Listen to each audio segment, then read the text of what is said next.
My name is Jim Fleming, and this is Our Sunday School. Our Sunday School is part of Stuart Heights Baptist Church in Chattanooga, Tennessee. To prepare for this lesson, please go to OurSundaySchool.com for a copy of today's handout. Now, let's get to this week's lesson. Well, good morning, and welcome to Our Sunday School. Glad you guys are with us this morning. If you want to take your Bibles, and we'll head over to Mark chapter 15. We are within eyesight of the end of Mark 15, which is crazy. So how many of you saw my Facebook post this week about what I got finished with this week? You may see that? Yeah. I finished with all the handouts for the rest of Mark. And it's always this really weird feeling when you're kind of like, all right, we're done. We're just waiting on these weeks to happen. And I'm very excited about the text and some of the things that I had never seen before in the last few, and certainly the last chapter of Mark, but the last few verses of Mark. And it's one of those things now that I have, I put 5 weeks of lessons in my head this last week. And so if I start to get ahead of myself, I need somebody to go, no, it's not this week's text. Like reel it back in. So somebody just wave or throw something soft at me. That'd be helpful. All right, so we've got several folks online this morning. Hey, welcome, guys. Good morning. And it looks like the Barbers are on the road, so please be careful, Dave. I'll try not to say anything too terribly funny so you drive off the side of the road. Not that I really would, but that's okay. All right, so we're in Mark chapter 15. So let's go and read through Mark 15. And then we'll pick up, I believe this morning with verse 30, verse 33. So Mark chapter 15. And as soon as it was morning, the chief priests held a consultation with the elders and scribes and the whole council.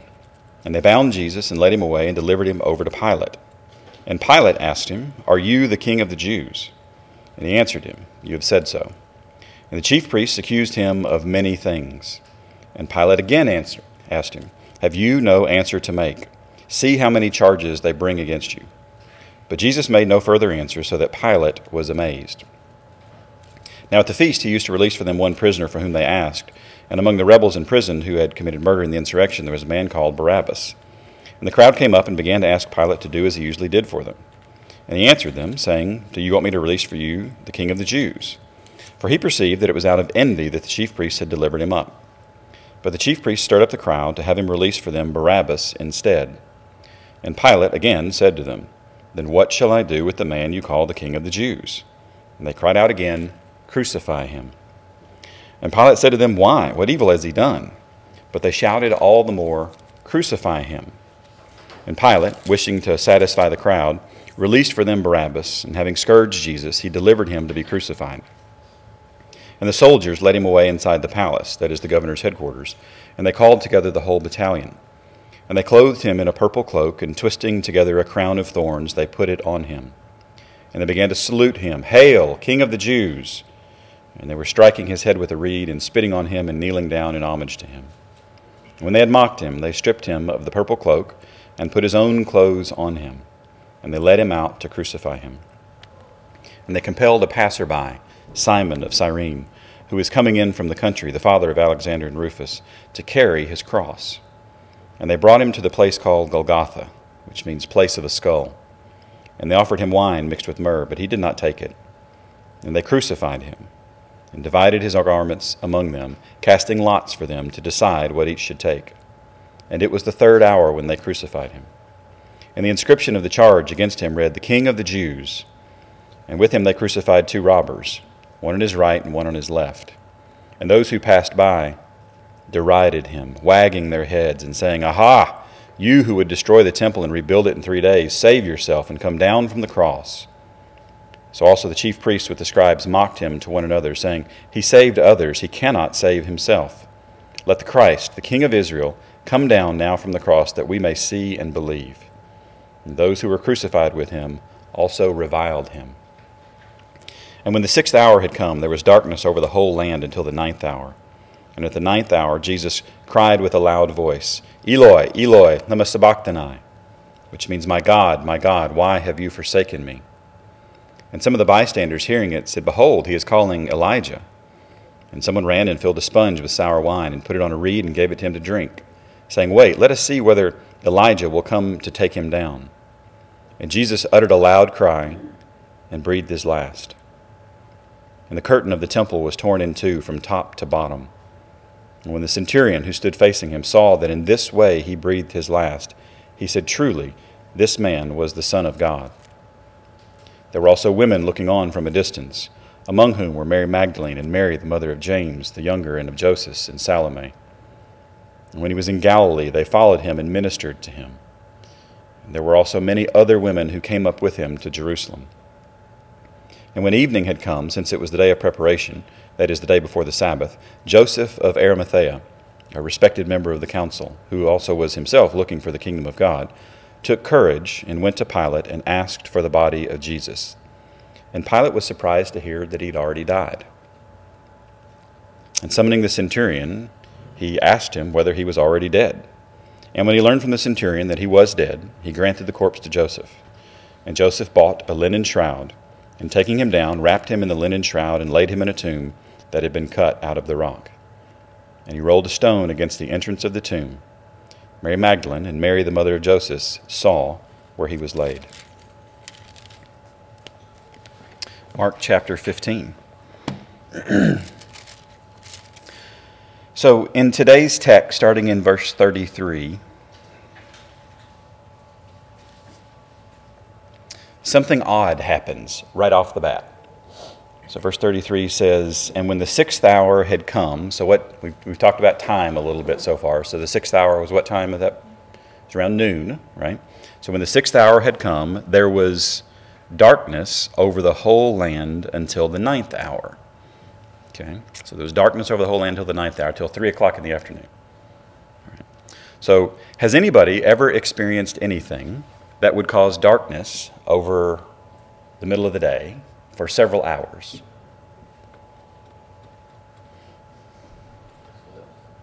A what? Solar eclipse.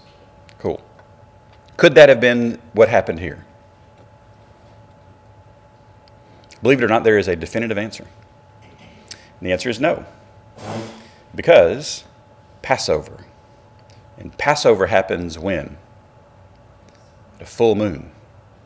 If you have a full moon, you can't have a solar eclipse. The moon is literally, my best Chris Traeger voice, in the wrong position for this to happen. Like, it cannot occur. So this was not a solar eclipse. And you're thinking, well, dang it. There you go, right? If you've been in a solar eclipse for 3 hours, you were a bit confused because that was not a solar eclipse, right? Doesn't take quite that long.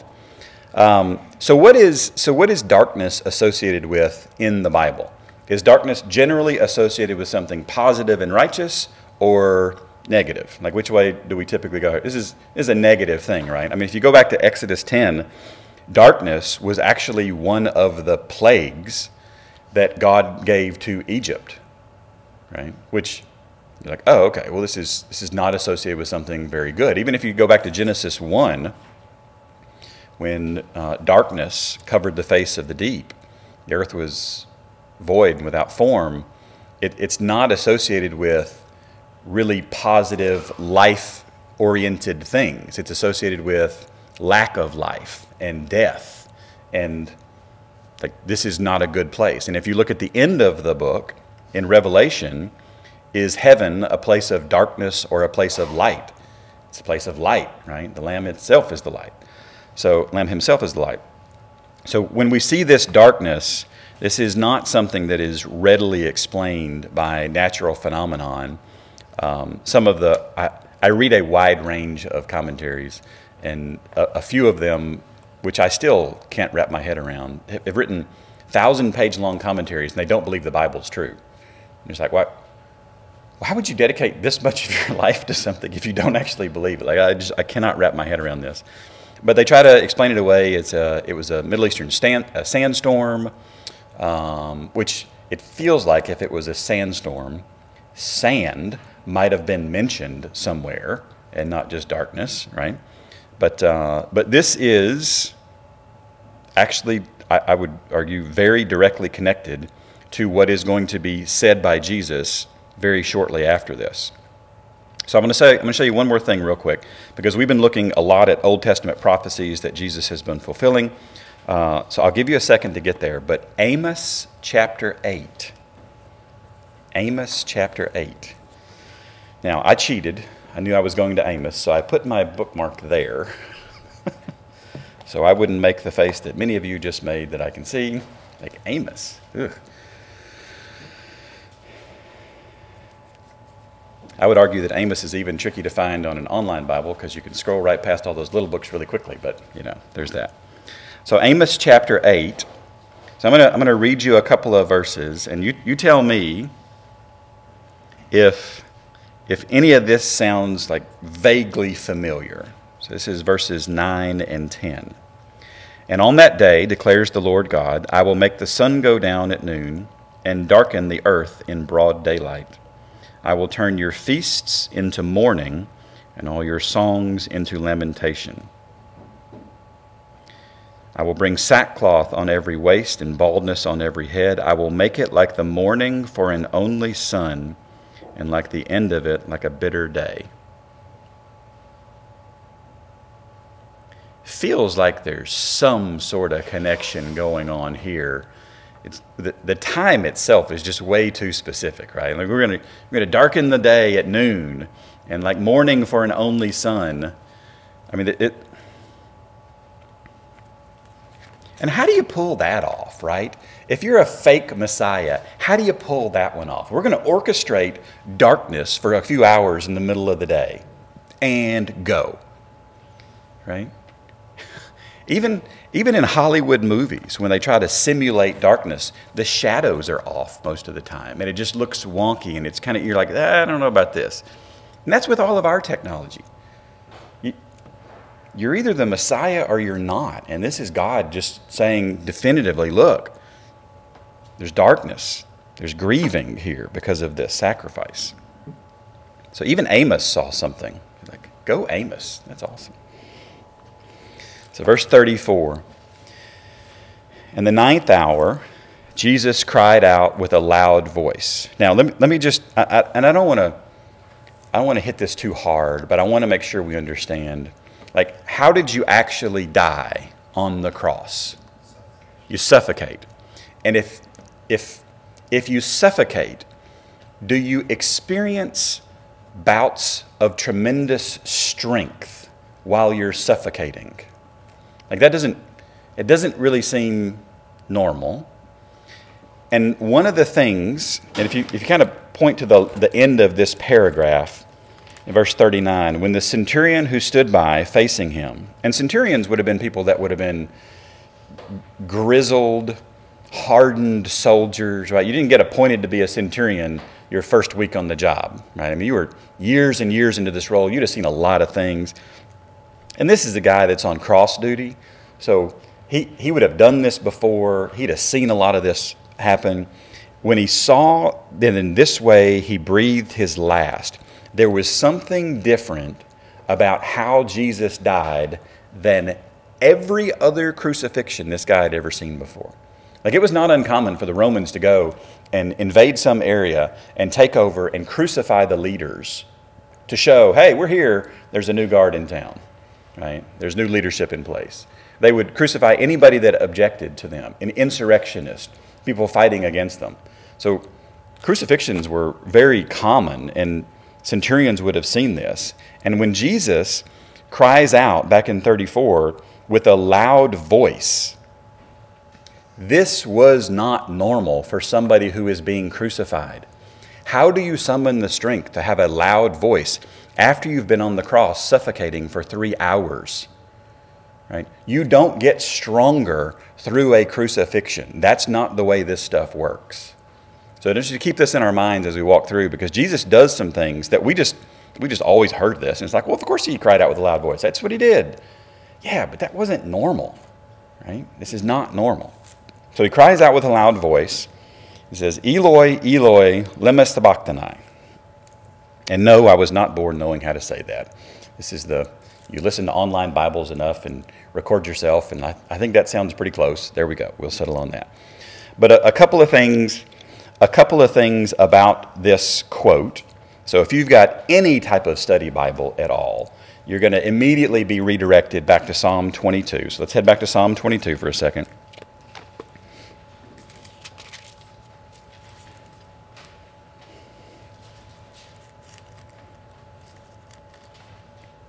So Psalm 22, verse 1. My God, why have you forsaken me? Why are you so far from saving me from the words of my groaning?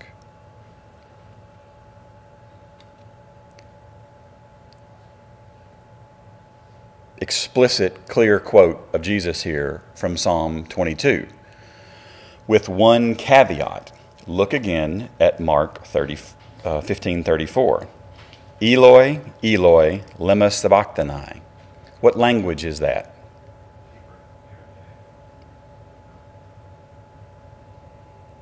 Aramaic, yes. What language was Psalm 22 written in? Hebrew. So why is Jesus using Aramaic to quote Hebrew? All right, let's rewind just a second and make sure we understand what normal looked like when Jesus was walking around. So normal looked like the Romans spoke Greek, and if you wanted to do commerce with the Romans, you needed to speak Greek.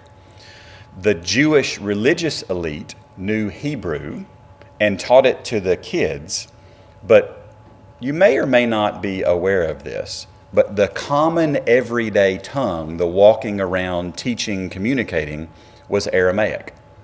So when we see words in Aramaic in Mark's gospel, one of the things this tips us off to is that this was Jesus' normal language that he taught and communicated in.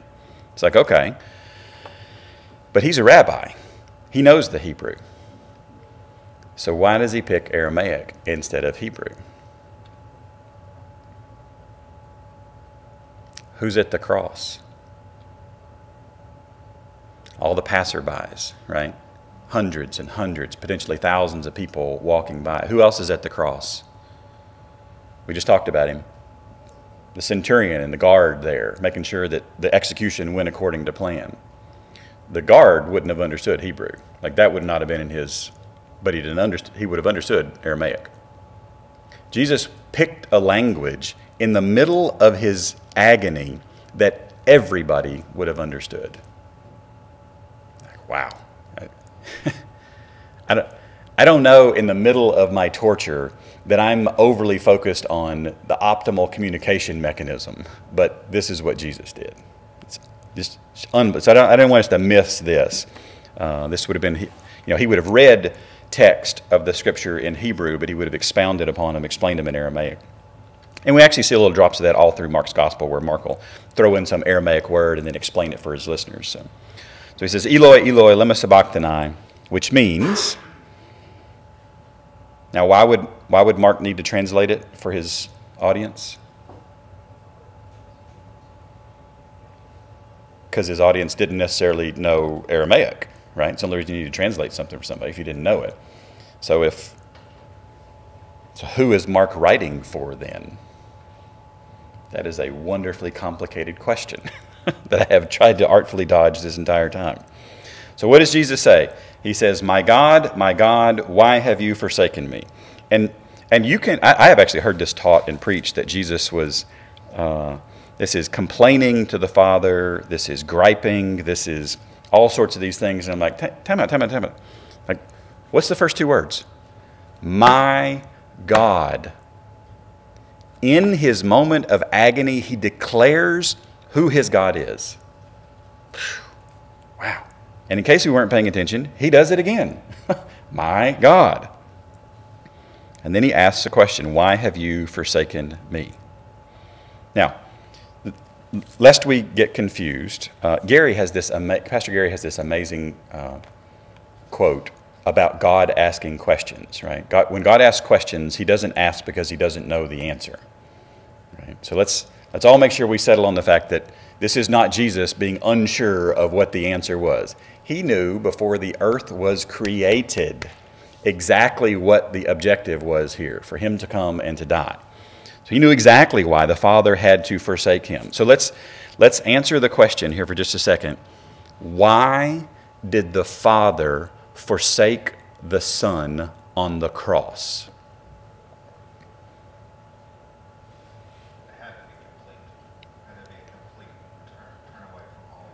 That's exactly right. Because all the sin of all the world, of all time, was placed on Christ at this point.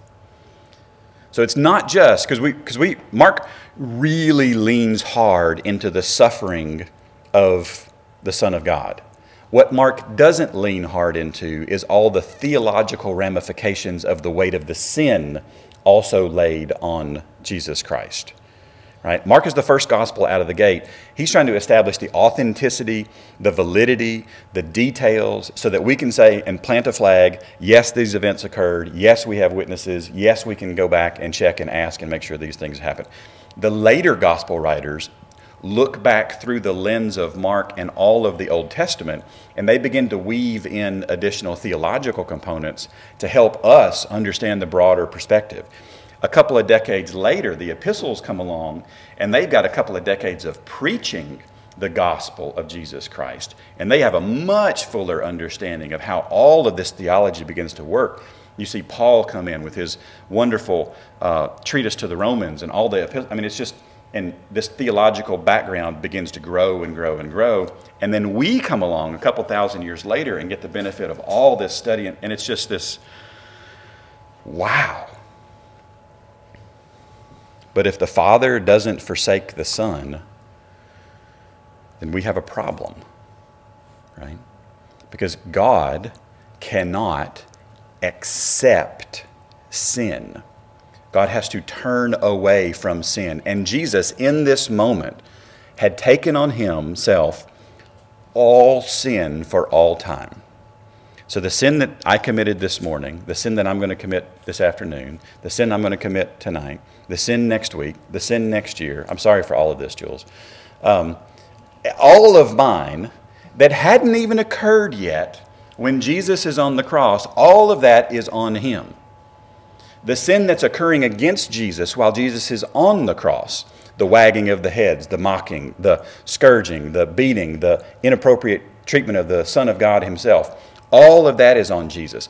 All of the sin that ever occurred before Jesus ever gets on the cross is on Jesus. Like this is crushing. And yet he starts his quote with, my God, my God. What a beautiful declaration. What a beautiful declaration. Yes, Ms. Sherry. And even though Jesus was God's son, God still turned away from his Son. That's right. Absolutely. And that's how much he loves you. Wow. Wow. Wow. Wow. Wow.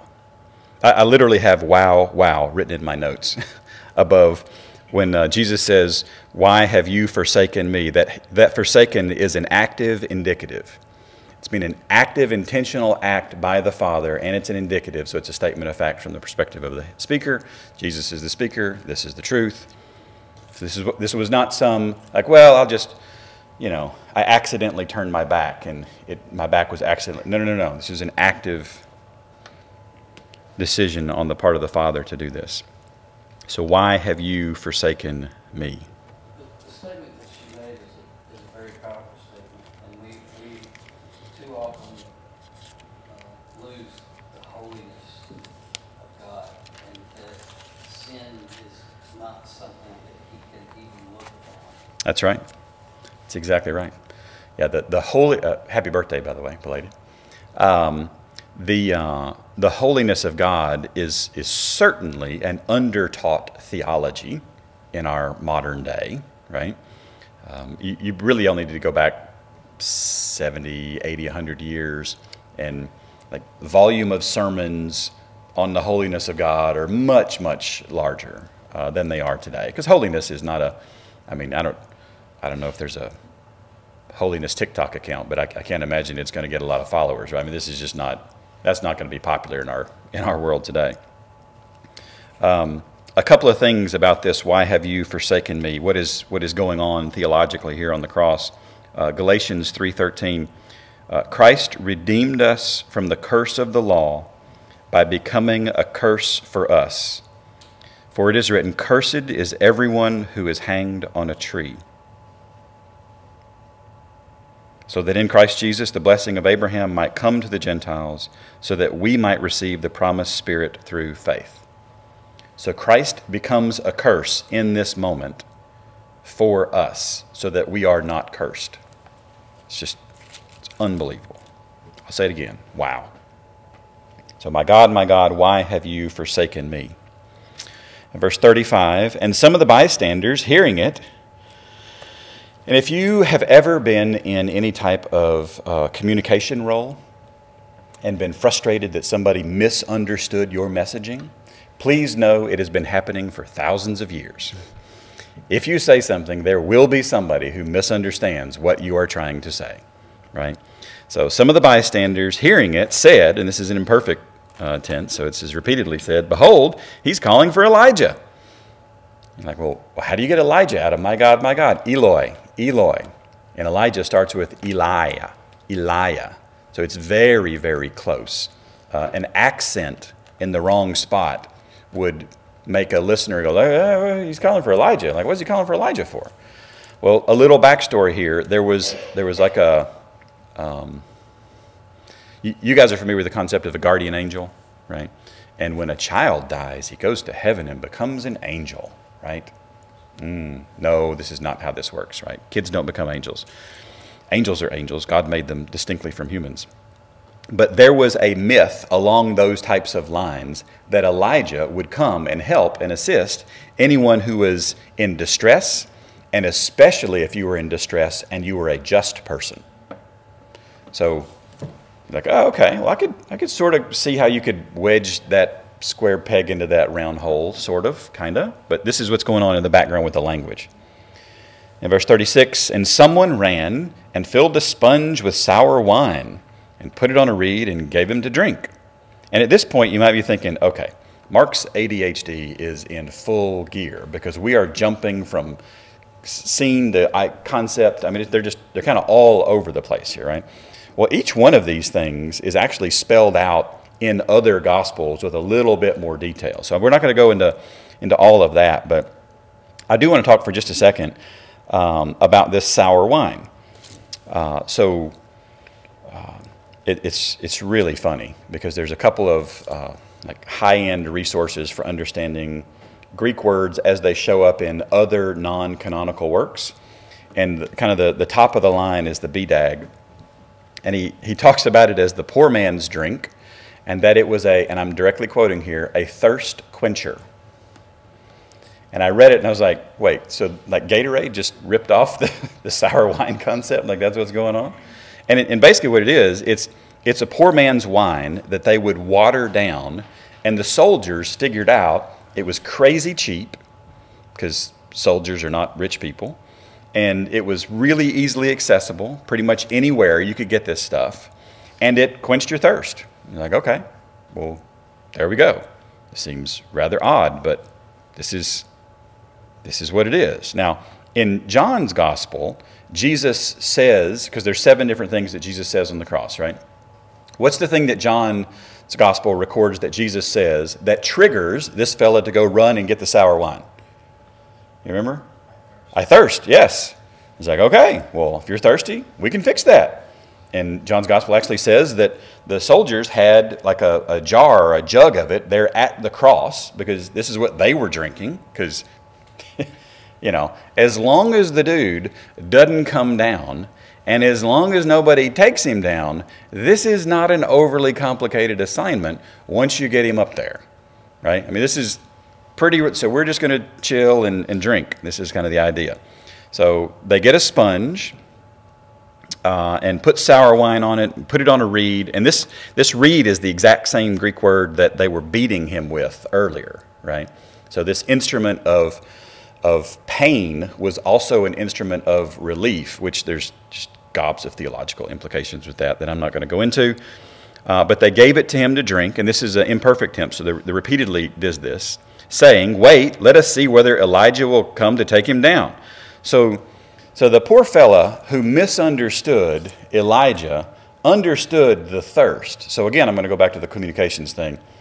You got to find multiple ways to say things. Otherwise, people are going to be partly confused or mostly confused all the time, and it's just fascinating to me. So was Elijah standing on ready to come and help the Son of God? Let's answer that question real quick. No, that's not Elijah's job. That is not Elijah's function in all of history to do that. And then we get to verse 37. And Jesus uttered a loud megaphone, literally the Greek is megaphone, a loud cry, and breathed his last, which is like a Greek euphemism for he died, like his last breath went out of him.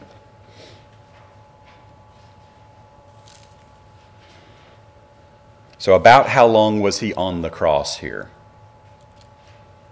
Put him up at 9, 3 o'clock's the last recorded time. It's about 6 hours that he was on the cross.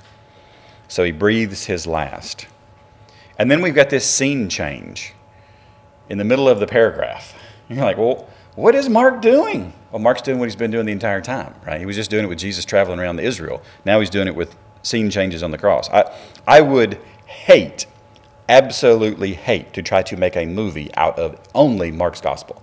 It would be like 3 seconds here and change scene. It would be astronomically expensive to make with the set changes. So he breathes his last in verse 38, and the curtain of the temple was torn in two from top to bottom. All right, let's talk about this curtain for a second. So the first question I have is, which curtain are we talking about?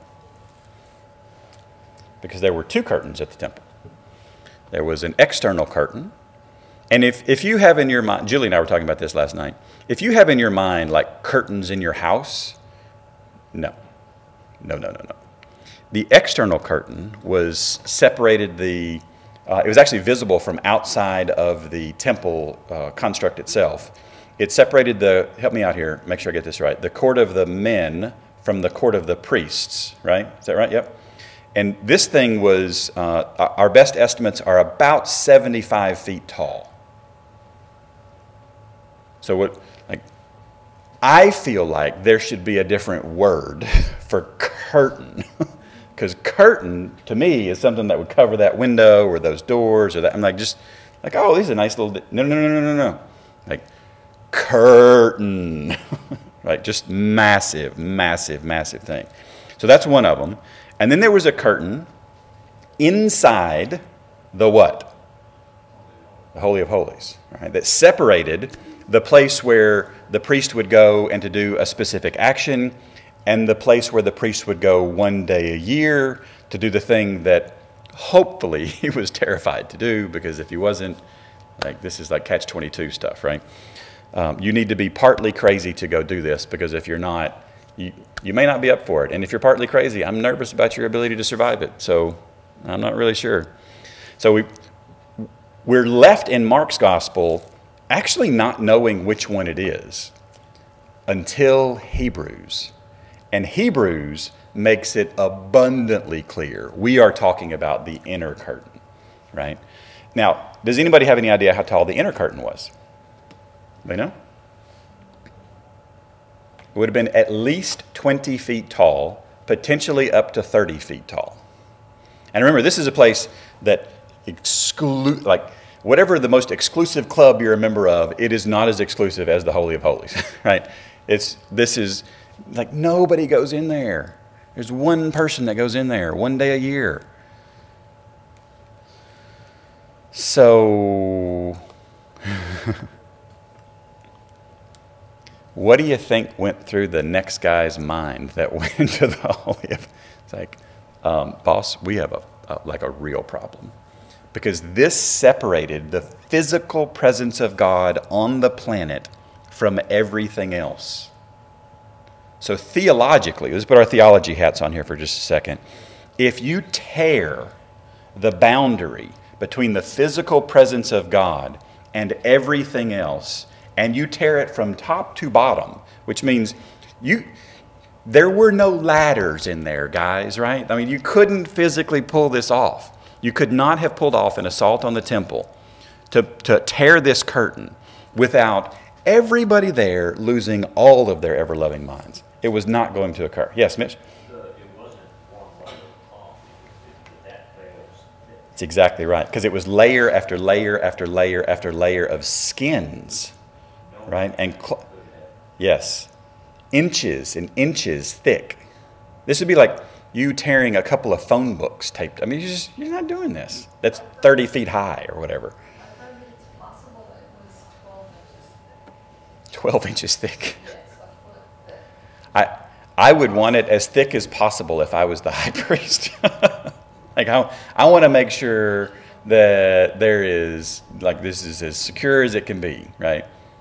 You know, because I'm about to take a potentially one-way trip here, and I want to make sure everybody good? We're all good? You're good? I'm good, yep. And when the tabernacle, when they were using the tabernacle, the Shekinah glory of God actually existed there. Yes. On top of the mercy seat. Yes. That's where he was. Yes. Yep. So this veil separated, anyone that was in the actual temple where the table of showbread and That's the right. stands and the incense, all of that was. So which they would have done that multiple times a day. That's right. Tended to those things. Yep. So I want to point out one more word, and then we'll, Lord willing, pick up with verse 39 next week. I want to point out the word for torn. It's the word shidzo. You could get the word schism from it, right? The English word. This word only shows up one other place in Mark's gospel, and it shows up at Jesus' baptism. And it's the word that describes what happened to the heavens when God said, "This is my beloved Son." Like, the heavens actually tore. I don't have a bucket to put this in my visual painting ability. But the heavens tore, and God declared that Jesus was his Son. So on the cross, darkness happens, and right when Jesus dies, the veil that was, if there was anything that was a symbol of the priesthood and the Levitical sacrificial system and all of the Old Testament constraints and requirements that God put on his people, is torn. And the centurion is the one who says, "Truly, this is the Son of God." Do you see how Mark starts his gospel with God the Father declaring Jesus is the Son, and he ends his gospel with this declaration from a pagan soldier that Jesus is God's Son? It is flatly undeniable. You cannot get through Mark's gospel and deny the divinity of Jesus Christ. It's a beautiful, beautiful thing. It's a beautiful thing.